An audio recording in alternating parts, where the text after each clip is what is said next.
This is Praveen चामलीकर और आज मैं आपके सामने जो लेकर आया हूँ वो एक बहुत इंपॉर्टेंट टॉपिक लेकर आया हूँ ग्रामर का। आज हम करने वाले हैं ग्रामर। ये ग्रामर का जो टॉपिक है ये क्लास 4th से लेकर 12th तक फिर पूरे कॉलेजेस में और सारे कॉम्पिटिटिव एग्जाम्स में पूछा जाता है। तो आज हम उसको एक मॉडरेट लेवल पर चलेंगे जिससे सभी स्टूडेंट्स के काम में आए।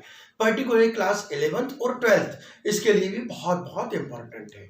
तो आज हम बातचीत करते हैं आर्टिकल्स। आर्टिकल्स के बारे में हम बात करें तो आर्टिकल्स सबसे पहले हम देखें what is the importance of articles. In articles का इंपॉर्टेंस क्या होता है। तो यदि मैं बात करूँ आर्टिकल्स के इंपॉर्टेंस पर, ये इसलिए इंपॉर्टेंट है क्योंकि डिटरमिन करते हैं किसी चीज को और कहीं कहीं काउंटेबल और अनकाउंटेबल में भी अंतर बताते हैं। तो जो आर्टिकल्स है, आर्टिकल्स समझने के पहले हम ये समझ रहे हैं आर्टिकल्स कितने प्रकार के होते हैं। ये आर्टिकल्स 2 प्रकार के होते हैं। पहला कहलाता है इनडेफिनिट आर्टिकल और दूसरा कहलाता है डेफिनिट आर्टिकल। अब इसमें बहुत बड़ा कंफ्यूजन कई बार होता है। जब हम स्टूडेंट से पूछते हैं हाउ मेनी आर्टिकल्स, वो कहता है 3, जबकि जनरली अब एक व्यक्ति क्या पूछना चाहता है, उसके काइंड्स के बारे में पूछना चाहता है। तो ये आर्टिकल्स हैं, ये आर्टिकल्स 2 प्रकार के हैं। आज हम पहला आर्टिकल पे बात करेंगे, दैट इज इनडेफिनिट आर्टिकल। तो जो ये इनडेफिनिट आर्टिकल होता है ये 2 भागों में बटा हुआ है। जो पहला है, पहला इसको हम बोलते हैं इनडेफिनिट आर्टिकल का जो पहला पार्ट है वो है ए और एन का यूज। ठीक है, तो हम इसमें पहले हम देखेंगे यूज ऑफ एन, एन का प्रयोग देखेंगे। इसको बहुत अच्छी तरह से आप समझ लीजिए कहां पर हम एन लगाते हैं और कहां पर ए लगाते हैं, क्योंकि ये ऑब्जेक्टिव्स में भी पूछते हैं, अलग अलग तरीकों से पूछा जाता है और हमारे स्पोकन मतलब बोलचाल में भी कई बार हम कंफ्यूज हो जाते हैं कि कहां पर हम क्या लगाएंगे। तो हम सबसे पहले बात कर रहे हैं यूज ऑफ एन।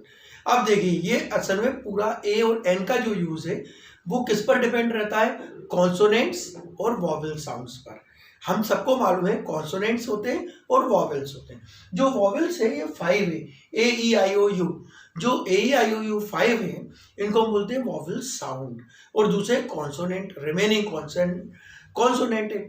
अब ये समझने के लिए मैं आपको ये बात बता दूं कि जो हमारे हम बात करें इसके ऊपर कि कॉन्सोनेंट और वॉवेल्स को कैसे पहचानेंगे, तो वॉवेल्स को हम ऐसे पहचानेंगे अ से लेकर अह तक। हिंदी में यदि हम लिखें, लिखकर देखें या बोलकर देखें तो हिंदी के जो स्वर होते हैं उन्हीं को हम वॉवेल्स बोलते हैं। अ से लेकर अह तक ये सारे क्या है, वॉवेल साउंड्स है। ठीक है, तो इन सबके पहले हम एन का प्रयोग करते हैं।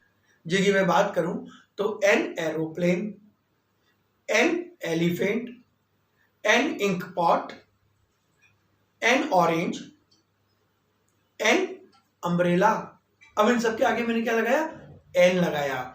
इनसे रिलेटेड अब आपको याद रखना है ऐसे लेटर्स जो स्टार्ट हो रहे हैं, ऐसे वर्ड्स जो स्टार्ट हो रहे हैं वॉवेल साउंड से, मतलब स्वर से, ए आई यू से, और उनका उच्चारण भी स्वर है, उनके आगे हम एन लगाते हैं। देखिए इस बात पर ध्यान दीजिए, मैंने यहाँ पर एक डेफिनेशन आपको जो दिया वो डेफिनेशन क्या है कि ऐसे शब्द जिनका प्रारंभ और उच्चारण दोनों स्वर से होता है उनके पहले हम एन का यूज करते हैं। अब इसमें जो अपवाद हैं मतलब एक्सेप्शंस हैं, वो एक्सेप्शंस भी बहुत इंपॉर्टेंट है। एग्जाम्स वगैरह में ये एक्सेप्शंस ही हमें पूछे जाते हैं। अब मैं इन एक्सेप्शंस के बारे में यदि बात करूं तो एक्सेप्शंस मतलब ये जो स्टार्ट हो रहे हैं कॉन्सोनेंट से। ये किससे स्टार्ट हो रहे हैं, कॉन्सोनेंट से, लेकिन हम इनका उच्चारण किसके जैसे कर रहे हैं, स्वर जैसा, तब भी एन लगेगा। देखिए कुछ एग्जाम्पल्स देखिए।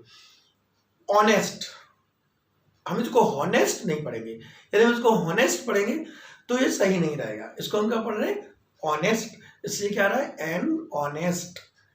ऐसे में यदि बात करूं honour, honourable, an honour, an honourable person. अब मैं बात करूं hour, H O U R, कई सारे उसको क्या पढ़ते हैं, hour. It is not hour, it's hour. तो जो आर है उस आर के आगे भी हम किसका यूज करेंगे, एन का करेंगे, भले ये स्टार्ट किससे हो रहा है, एच से हो रहा है। इसके अलावा कुछ ऐसे वर्ड्स जिनकी शुरुआत लिखने में किससे हो रही है, कॉन्सोनेंट से हो रही है, लेकिन उनका उच्चारण आ रहा है स्वर, उनके आगे भी हम एन लगाएंगे। जैसे कि हम कुछ एब्रीविएशंस की भी बात करें, शॉर्ट फॉर्म की, एनसीसी शुरुआत हो रही है एनसीसी, लेकिन हम बोल क्या रहे हैं ए, तो NCC, MLA, SI, MBBS, MA, I am, an MA student.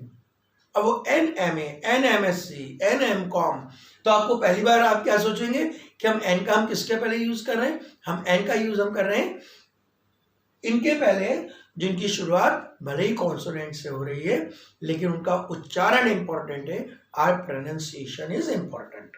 अब ऐसे कई सारे और एग्जाम्पल्स हैं।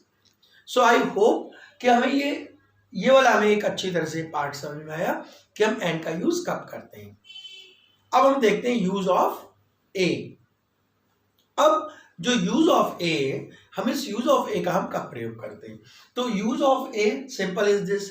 देखिए एन और हम इसकी बात करें, ए की बात करें, तो ये दोनों लगभग लगभग एक जैसे हैं, ये दोनों लगभग लगभग एक जैसे, लेकिन यदि हम यहाँ पर बात करें तो ये कॉन्सोनेंट, एक कॉन्सोनेंट से स्टार्ट हो रहा है और एक वॉवेल से हो रहा है, ये इनका एक मतलब है। अब ए का हम यूज कब करते हैं, हम ए का यूज करेंगे उन सभी के पहले जिनका स्टार्ट और उनका उच्चारण दोनों कॉन्सोनेंट से हो। Are you getting my point? जैसे कि a boy, a girl, a chair, a mobile, a book. आप लोगों को क्लियर हो रहा है ना बिल्कुल? तो यहां पर हमने क्या किया, ए का यूज कर रहे हैं, लेकिन जैसे कि एक्सेप्शंस मतलब अपवाद कहां पर थे, एन के साथ थे, यहां पर भी अपवाद है। जैसे कि अब हम इसके एक्सेप्शन की बात करते हैं, ये एग्जाम में आते हैं।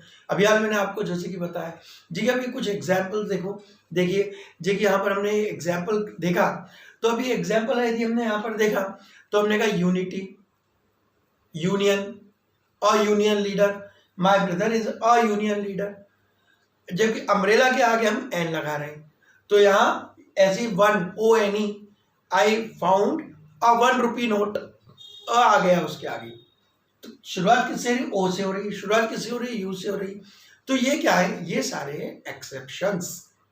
तो ये हमारा कौन सा यूज हुआ, ये हमारा पहला यूज हुआ जिसके बारे में हम कहते हैं इनडेफिनिट आर्टिकल्स।